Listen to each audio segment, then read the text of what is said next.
Si vous aimez les études tout en contraste, celle des provinces canadiennes en constitue un bel exemple.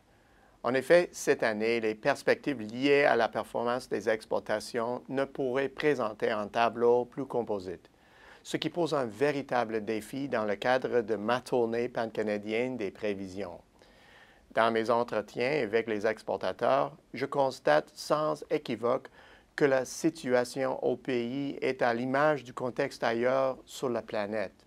Les moteurs de la croissance mondiale stimulent les ventes des exportations canadiennes de produits de valeur supérieure, une dynamique favorisée par un dollar canadien moins vigoureux.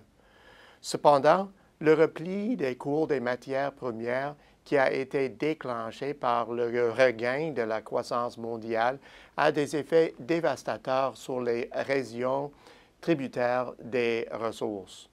Ces jours-ci, il m'est beaucoup plus aisé de m'adresser aux exportateurs de l'Ontario et du Québec. Il y a 2 ans, ils étaient moroses, incertains de l'évolution de la demande américaine et inquiets de voir un noir à parité ou même supérieur. Aujourd'hui, une croissance dans les 2 chiffres, une profitabilité accrue et la présence imminente ou avérée de contraintes de capacité sont monnaie courante. En Ontario, l'industrie automobile assiste à un sursaut de ses ventes vers le marché américain et la province devrait enregistrer une croissance dans les 2 chiffres à l'ensemble de l'industrie. L'essor de la filière aéronautique qui occupe une place dominante dans la belle province, mais dont l'activité est aussi notable dans plusieurs autres provinces canadiennes, dépassera celle du secteur automobile cette année.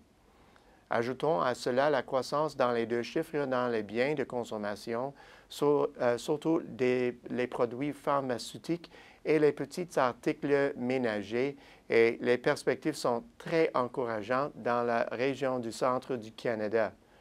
L'Ontario devrait partager la tête du classement au chapitre de la croissance à l'export avec des gains cette année de 7 après une embellie de 10 l'an dernier. L'expansion des exportations sera plus modérée au Québec, soit de 5 du fait d'une activité moins dynamique dans les secteurs des biens industriels et des mines. Les nouvelles sont aussi bonnes dans les provinces de l'Atlantique. Par exemple, l'île du Prince-Édouard, qui dominait seul le classement l'an dernier, partagera la première place cette année en raison de la vigueur des ventes de produits aéronautiques, agroalimentaires et de machinerie.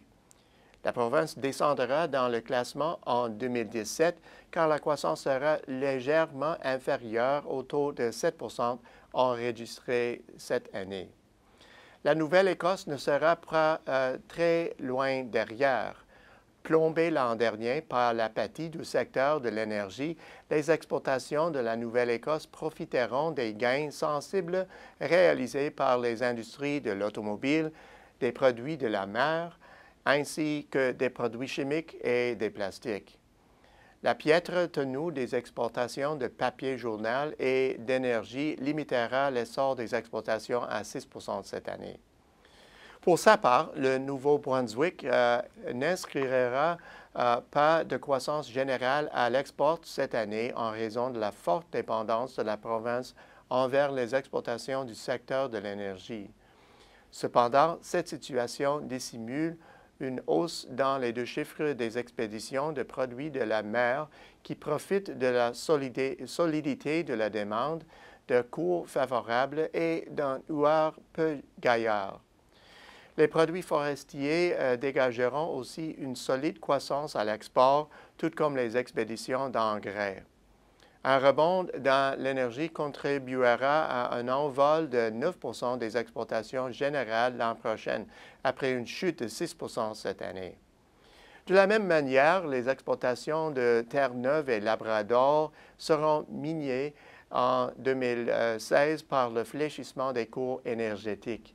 La croissance dans les autres secteurs sera modeste, mais les exportations de produits de la mer pourraient s'orienter à la hausse. La poussée des cours de l'énergie hissera la province de la dernière à la première place en 2017, une croissance de 18 % étant escomptée pour la province. Dans la région de l'Ouest, le tableau des exportations de l'Alberta est très similaire. Cette région pétrolière encaissera un repli dans les deux chiffres qui touchera tant le niveau d'activité que les résultats, où une baisse de 10 % est attendue. La faiblesse sera presque entièrement attribuable à la détente des cours mondiaux. L'interruption de la production provoquée par les incendies à Fort McMurray pénalisera la production du deuxième trimestre, qui devrait néanmoins retrouver son élan au deuxième semestre. Malheureusement, les autres industries albertaines ne sont ni assez imposantes ni assez dynamiques pour compenser ces reculs. La montée des cours pétroliers viendra à la rescousse l'an prochain et bonifiant les résultats de 14 %. En Saskatchewan, la performance à l'export suivra aussi un parcours irrégulier puisque les autres industries de la province ne dissiperont qu'en partie la volatilité induite par les fluctuations dans le secteur énergétique. La Colombie-Britannique possède aussi un important secteur énergétique, mais les autres industries de la province donneront aux exportations totales une impulsion de 2 % cette année. Une croissance mieux équilibrée se traduira par des gains de 5 % des exportations générales l'an prochain. Et puis, il y a le Manitoba, qui présente un tableau typique du centre du Canada. La croissance générale s'y traduira par une performance globale de 4 % cette année et de 5 % l'an prochain. Au bout du compte, cette année, la croissance mondiale favorisera certaines régions. Les provinces vendantes d'un produit haut de gamme prospéreront, alors que les producteurs de ressources connaîtront généralement une faible activité. L'an prochain, les choses s'arrangeront, en quelque sorte. À la semaine prochaine, c'est Peter Hall.